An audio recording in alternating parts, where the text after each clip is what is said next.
Hello everyone, and welcome to our webinar about building a better speak-up culture. My name is Robert, and today I'll be your host. Today I have with me Vivianne Weehuizen, Legal Compliance Manager, and she's done a great job so far in enhance the speak-up culture at FrieslandCampina. And Ezekiel Ward, former Chief Compliance Officer and now founder of North Star Compliance. And he has a lot of experience with helping organizations transition towards a speak-up culture. Actually, he has done it 4 times already. So thank you both for being here.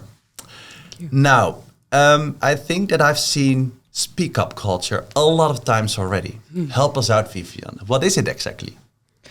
Well, for me, speak-up culture is a culture where, let's say, employees feel free and safe to raise any issues that they encounter or any concerns that they have or questions with regard to, well, in our case, our code of conduct. Yeah.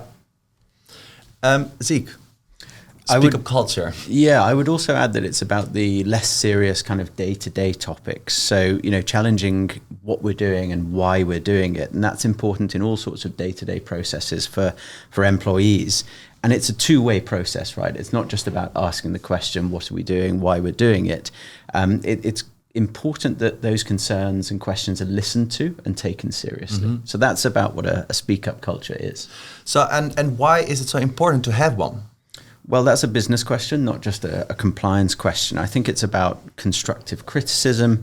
I think it's about better collaboration and performance. It's about innovation. So, if you take an example of a company like Boeing, they had some problems with safety and compliance over a number of years. And one really important aspect of that was the lack of a speak-up culture. Yeah. Why would you say it's so important? Yeah, well, if the speaking up relates to misconduct, allows for a company to take preventative action and corrective action and understand where problems may arise. But in a broader sense, most importantly, I think it enhances psychological safety with all the benefits that you've just described. Yeah. So, and how would you say, Zeke, that an organization can start moving towards the speak-up culture? Well, you need to look at the broadest meaning of culture first, and that is a leadership issue. It's about setting your mission as a company, your vision, and really importantly, setting your values. You've got to think about what's already there for your organization. So what are employees thinking? Where are line managers at on this journey? And what's a line manager's style in terms of speak up culture and culture more broadly? Are they keeping the door open so that employees can come and ask a question, or are they not really open to those sorts of questions? And then I think it really starts when someone is brave enough to say, actually, maybe something could change in the way we do things. So again, I think that's the broadest meaning of culture where you start with, and it really is a leadership topic. Mm-hmm. And now I can imagine that people who watch this webinar can think, yeah, easier said than done, right? So what would you say, Vivianne, are one of the most common challenges that organizations are facing towards this speak-up culture? Yeah, it is indeed easier said than done. I mean, when you're in the process of still developing or even defining your speak-up culture, it's think hard if you're an organization that has multiple countries where they operate in, to find common values that are appreciative of differences, cultural differences, maybe even generational differences, to find that common ground where everybody intrinsically, where it resonates with all the employees. And I think also to not make it a compliance check box, right? Something that we as compliance officers impose, and that is only making use of politics or fear, but that it intrinsically lives with leadership throughout the whole organization, that it's something that they find just as important as their KPIs and commercial goals. Mm-hmm. That's difficult. Yeah, I agree with that. I think finding those common values, finding that common ground is really, really important. It is a real obstacle to create culture, because you're trying to define something which is often very fluffy. It's intangible, but you do at some point have to put down on paper what you mean with your culture. And when you look at the enforcement expectations, look at the prosecutors' expectations, and particularly the very detailed ones coming from North America, they do expect you to define your culture. They do expect you to monitor it and have a real clear view, not just on that broad culture, but the compliance culture in particular. So you are seeing increasing legal demands and expectations from enforcers on cultural aspects. And in the coming few years, what you're going to find is that retaliation in particular comes into focus more and more. So this is something that's really important that leaders make time for. So let's go to the viewers. And there will be a polling question in your screen, where you can vote. And the question that we would like to ask you is, what are your biggest speak up challenges? Biggest challenge for the viewers is at this moment encouraging employees to speak up. Yeah. Do you recognize that? Yeah, absolutely. I think Zeke just spoke about retaliation and lowering the thresholds for employees to be able to speak up. Also, an open and transparent culture where they feel safe to do so, to ensure that they are listened to, that action is taken. So that's really difficult. Yeah, I recognize this as well, and I think it's something that you can try to put numbers on, right? I mean, if you're doing an ethics survey regularly, some of the questions could, for example, be, have you observed misconduct? If you have, did you report it? And if you did report it, what made you kind of feel safe about that? But the inverse is also really interesting. If you didn't report it, why was that? Did you think the company already knew? Were you worried about retaliation? So you can put numbers on that. And I think some of these are interlinked. I mean, when we look at the response of getting support from management or being transparent about the outcomes, those are really tough challenges. Yeah. And it kind of all builds on itself with trust about the outcomes of a speak up culture. Yeah. Well, thank you for voting. So, Zeke, how would you say that organization can start defining their desired culture then? So I think, coming back to that, what I said about the broader company culture, think about the mission, the vision, and the values. And your mission might be something really positive for the company, being the leading brand within your industry or sector. The vision can be something about the broader world that you want to live in. It might be about trust or safety, for example. But then values are where it really starts to get real. And for in the compliance world, a very typical value is integrity. I think that really helps when it comes to a speak up culture, because it helps line managers to kind of put the vocabulary around speak up. It's already been thought about by the leadership. Integrity is really important to us. And so the line manager really needs to just hang on the coattails of what the leadership is talking about. Can you add anything? When we prepared this, you said about listening. It's about listening. Yeah, absolutely. I mean, speak up culture is not only enabling employees to make use of their voice, but to really ensure that there's trust, that they're listened to. So really, it's about listening on the other side. So trust within employees that they feel heard and that they're safe to use their voice, and also trust within the leadership that you just described, that people are making use of their voice with good intent. And that the company in a broader sense will benefit from it. So next to defining what the desired culture is, right?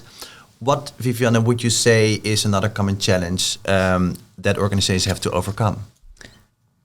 Yeah, so it all begins with laying down your values in policies and in procedures, and then really finding the right means of communication, because they might really differ from one company to another. Training is really important. At FrieslandCampina, we really encourage employees to raise any issues or concerns and questions they have with their peers and with their managers or within anybody that they feel comfortable with. But I mean, there's many moments where that's just not possible, or where where you need other means to do so. So we have a great tool for that allows reporting even anonymously, and that really lowers the threshold that I just spoke about for people to feel encouraged to be part of that speak up culture. Mm-hmm. Yeah, and some of what you're talking about there, Vivianne, is about governance. So we're talking about some fairly mundane and relatively boring topics around governance, such as, where in the organization do they sit, what policies and procedures do we have? But these things have huge outcomes on the culture. Mm-hmm. So the cultural outcomes should not be underestimated. And the board, the CEO, does need to think about exactly where is the compliance officer? Do they have enough independence and autonomy and authority? And this is not just me saying this. This is, again, coming from the enforcers and the prosecutors, that the way you structure your compliance program will have huge impacts on the speak up culture. Mm-hmm. So, and then I heard you saying tooling. I heard you saying governance. So would you say that's enough? No, that's not enough. There's many things, and I don't think we will have enough time in this webinar to speak of all the aspects that go into a successful speak up culture. But communication is very much key. It's about reinforcing a very positive message, because still, even in 2023, with generations that are quite out there, they don't feel any. They really able to voice their concerns. Let's just put it like that. For example, for Generation Z, to reinforce a very positive message around Speak Up, that it's a good thing, that it's a positive thing, that it allows for you as an employee to improve your company and your well-being and that of others. So really reinforce that positive message is very important. Mm-hmm. So we've just seen at the poll that the employees is a big part of it, right? So the topic, let's say, of adoption is really important, we could say.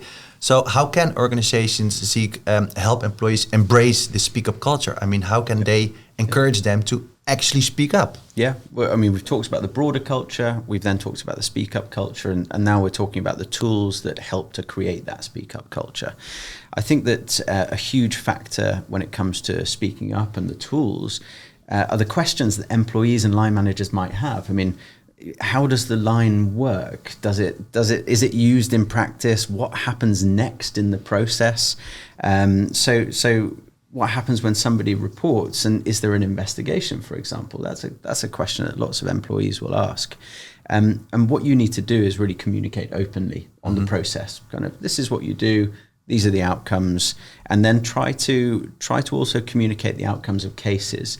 Very often early in an implementation or an adoption, as you put it, you're going to get the first kind of major issue come through the line, and sometimes we refer to that as like a signature case.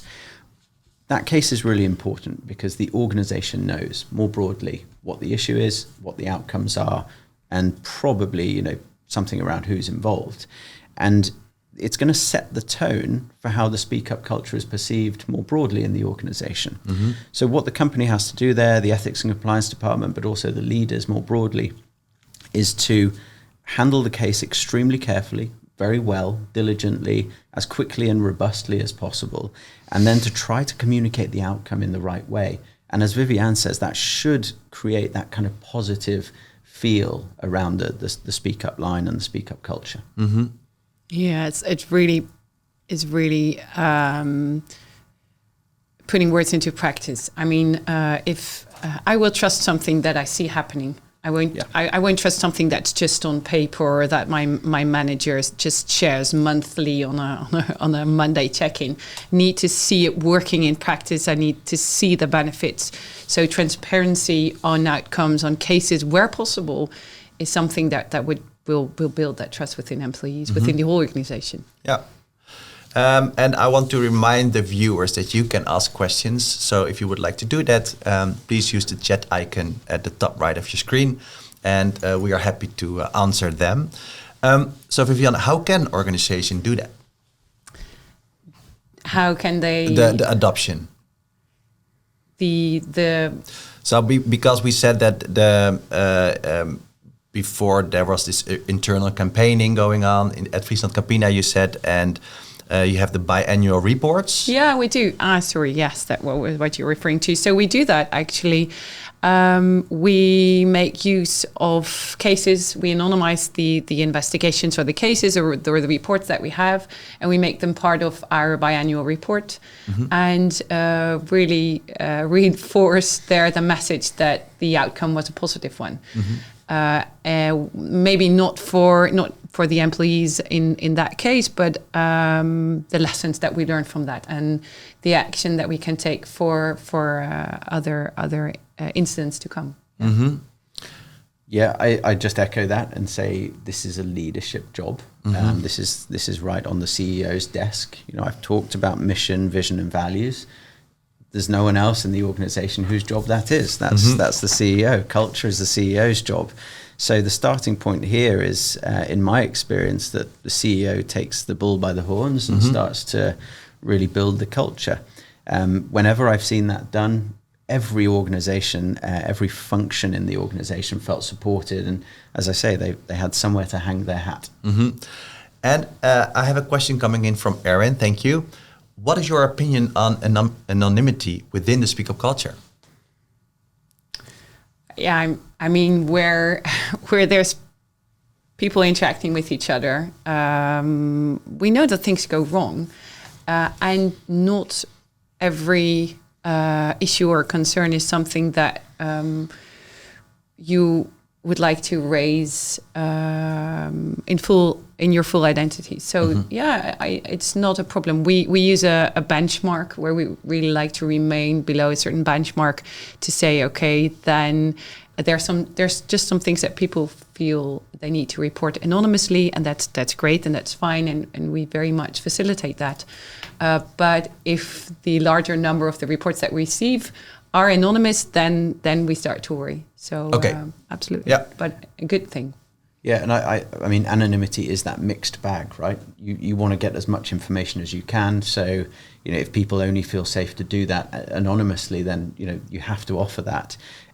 On the other hand, it's quite difficult to deal with anonymous reports. I mean, that really, it can hinder an investigation if you're unable to interact with the person and to get as much information. It was Oscar Wilde who said, give a man a mask and he'll tell you the truth.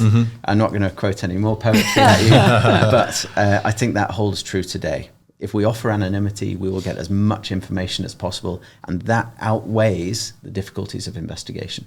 Yeah, absolutely. And I think with the tool that we use, we strive to convey certain trust in people that to step out of that anonymity, and that happens quite a lot. That they raise their issues without sharing their identity, but then they're quite okay with being part of the investigatory process on the go. Yeah. Good. Thanks, Erin. So we were talking about the CEO. Vivianne, to support your efforts and help you create change, is it important to have the big yes from the CEO, would you say? Yes, absolutely. Yeah? Absolutely. I haven't met our new CEO yet, so but I'm quite certain that there will be a big yes from the CEO. Yeah, Zeke just has underlined it, and absolutely, you cannot expect employees to walk the talk and live the culture with leadership doing something differently, and that starts with the CEO. Absolutely. Yeah. So, Vivianne, what would your advice be towards professionals? I can imagine that there are some of them who are watching right now who might be dealing with a more, let's say, reluctant group of stakeholders, right? So how can they, for example, convince their CEO or the stakeholders? Yeah, well, we all have those indeed. So you might want to think about what's important to them, what resonates with them. They might be really sensitive to numbers. So then reporting is something that will allow you to convey the importance of your speaker program. So that will help. We do that. We share, I've said the biannual report where a lot of numbers are in there, anonymity rates, substantiation rates. We do we have an employee engagement survey that goes out, I think, a couple of times a year, where there's also code of conduct related questions. Yep. I think even the question, like the question that you put in, do you feel safe to raise any issues and concerns? And if not, why? So that will really allows us to put to define this culture into numbers that resonate with those who are reluctant to make it in something that is intrinsic to them. Yeah. That's probably one of the challenges dealing with reluctant stakeholders that we should relish in a way in our work, because it's inevitable that you're going to come across them. And part of that puzzle is, why are they reluctant? Is it a bad experience in the past? Is it fear of something about the process that maybe just isn't clear to them? Or are they simply stuck for time and priorities? Whatever their reluctance is and where it comes from, we've got to crack that code and be open about how our process works, what the outcomes might be, and ultimately what the kind of benefits might be for the reluctant stakeholder. Mm-hmm. I have a question coming in from Anne. So how do you encourage the right cases to be reported and avoid the noise by abusive or non-relevant reports?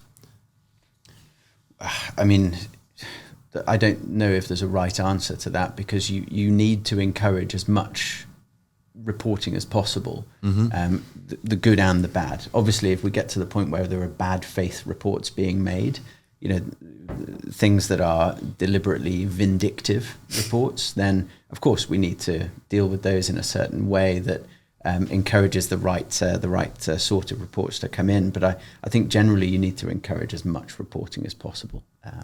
So I'm not sure there's an exact answer to that one. I think the same goes here for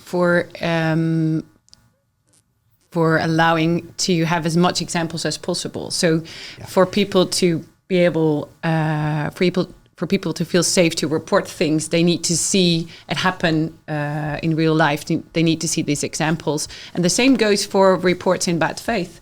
If they see that they're not picked up, if they see that a big part of our investigatory process is really screening, do we feel that we need to follow up in this report?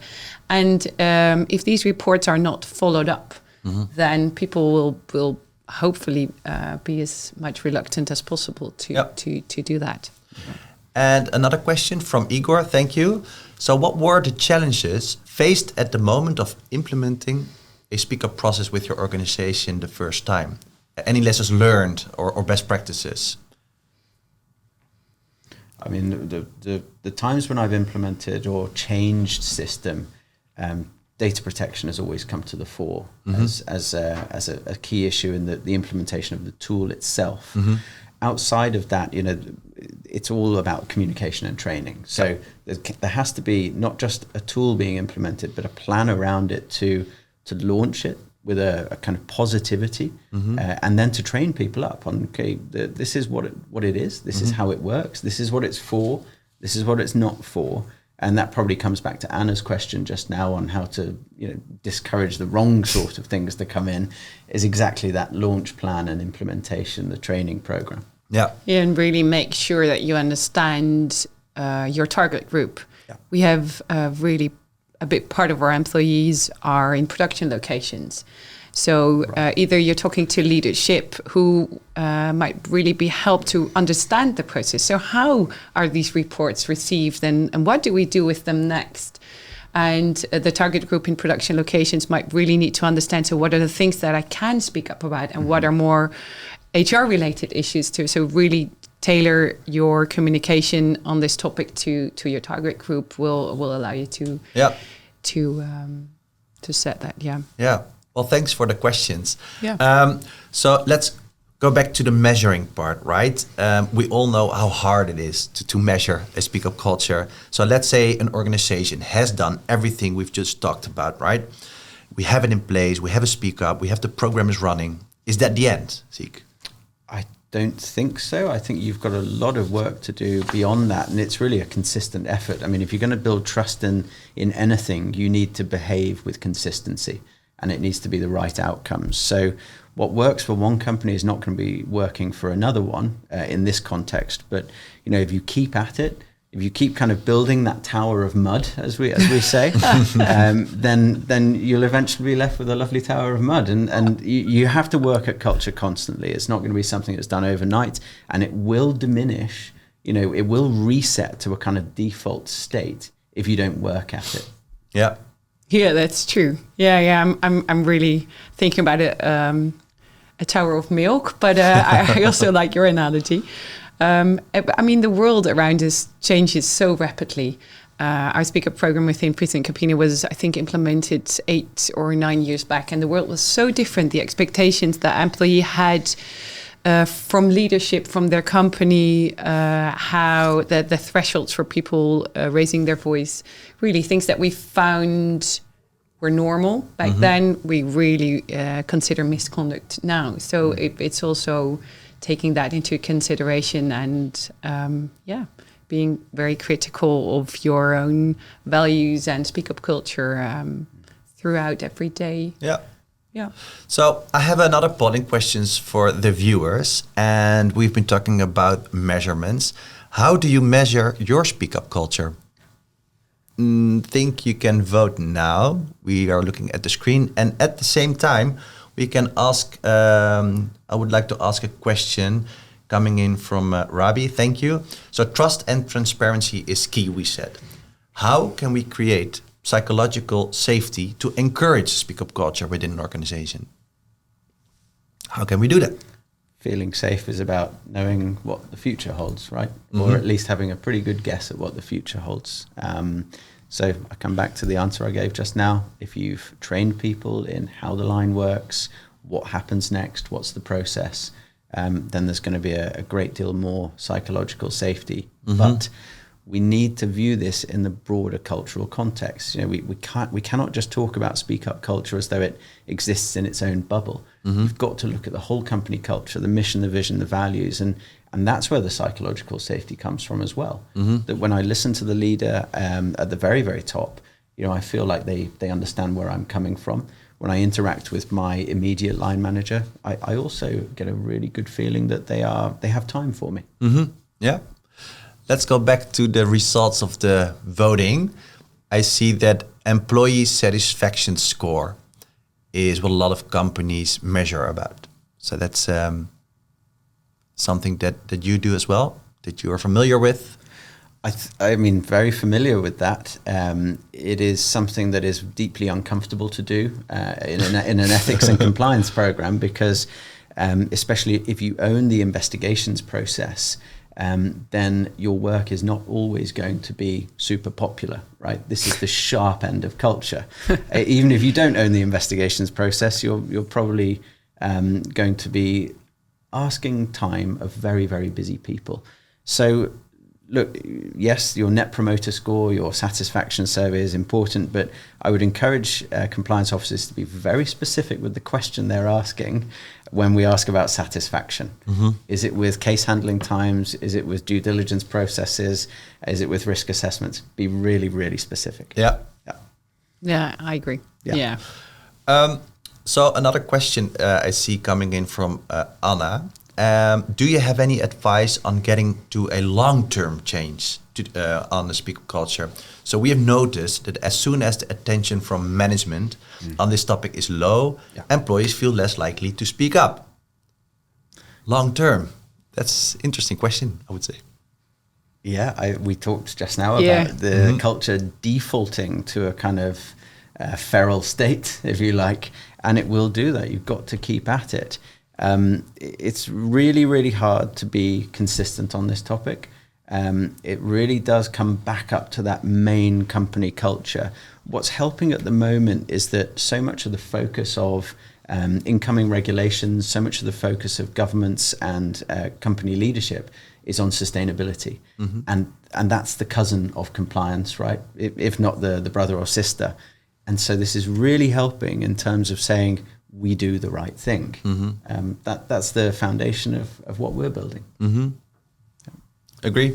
Yeah, absolutely. I'm not sure how we're in time. So we have, I see 5 minutes left, a little less. There's a last question that I would like to ask you. So what's your experience with doing annual compliance cultural surveys to measure success? Yeah, but we're part of there's 3 questions that relate to our program. So our compliance program and the speak up program within employee engagement, because it's not about success, it's really about engagement. We think that our program, it really builds towards employee engagement. So I think it's very important, but it's not everything. Focus groups are really important. We've talked a lot about listening and leadership, listening to employees, but that goes for us in our function also. Really trying proactively reaching out to someone who reports saying, are you okay with the timelines? And when the case is closed, so what kind of feedback do you have for us? So yes, it's really important to get that, because when we have 24,000 employees, so that gives us a bulk of information, but it's not, there's more than that, absolutely. I really like the idea of focus groups. I think that's a great one and is not often practiced. But there are three main types of survey that many of my clients do. First of all, the kind of typical HR pulse surveys, very quick, very frequent, and having some compliance questions embedded in there is really important. 2 or 3 is enough. Just gives you a feel for where things are, where the problems are in terms of the different business areas or divisions. You've then got your leadership surveys, and those could be once or twice a year, very targeted at senior employees who can give you feedback.